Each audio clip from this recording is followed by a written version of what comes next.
And it's time to take down. Testimony in the House last week shed light on the fact that the Wall Street manipulation is causing high gas prices. That swooshing sound you hear is House Speaker John Boehner sweeping the testimony under the rug. House Republicans called the hearing to highlight their desire for more domestic oil and gas production. They weren't looking for an explanation on why unregulated speculation leads to rising gas prices. In their attempt to destroy the Dodd-Frank Financial Reform Act, the House GOP already introduced a measure that would cut funding to the Commodity Futures Trading Commission. The CFTC is charged, of course, with regulating commodity speculation, which is taking place. Michael Fox, who represents the national gasoline retailers, told the House committee that the measure would be a disaster. The fastest way to $6 retail gasoline prices is to not fully fund the CFTC and not impose the Dodd-Frank regulations. That's the fastest way to get to $6 gasoline. Okay, everybody got that? Now, was that on Boehner's website? No. And here's Don Shawcroft of the Colorado Farm Bureau. You know, good old boy, farmer kind of dude. He was invited to the hearing by the Republicans. Does he think the problem is because of supply and demand? Not only supply, but the reliability of that supply and reducing volatility in that supply. And you talk about speculation, it definitely influences that price. Did he say definitely influence the price? That speculation has definitely influenced the price. I thought I heard that right.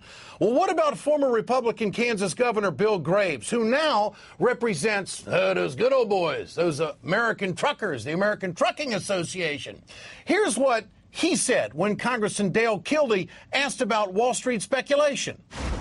You agree that speculation is increasing energy prices? Yes, I do.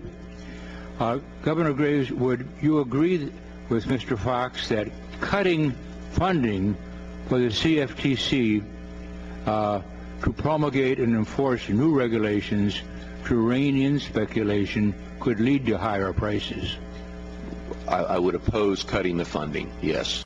Oppose cutting the funding. Well, you know, the only witness who didn't target speculation was Karen Harbert. Now, she is the CEO of the Institute for the 21st Century Energy, which, of course, is affiliated with the United States Chamber of Commerce. They're good buddies. So with bipartisan testimony supporting the need to regulate speculation, how did the highest-ranking House Republican react to the hearing? Well, he whitewashed it. John Boehner's website summarized this hearing, but made no mention of any testimony having to do with speculation, instead saying the House will, quote, reverse the Obama administration's job-crushing policies and put us on a path toward expanding American energy production. In other words, drill, baby, drill. Now, this is in spite of the fact that domestic oil production last year was at its, pay attention, highest level since 2003. We've been drilling, baby, big time. I want you to remember this moment if gas prices keep going up. The Republican-controlled House heard a solution and then put their fingers on their ears and drowned out their nose. I mean, they just said no. That we didn't hear that testimony. Remember that when you're paying $6 a gallon at the pump. Remember that. That's the takedown.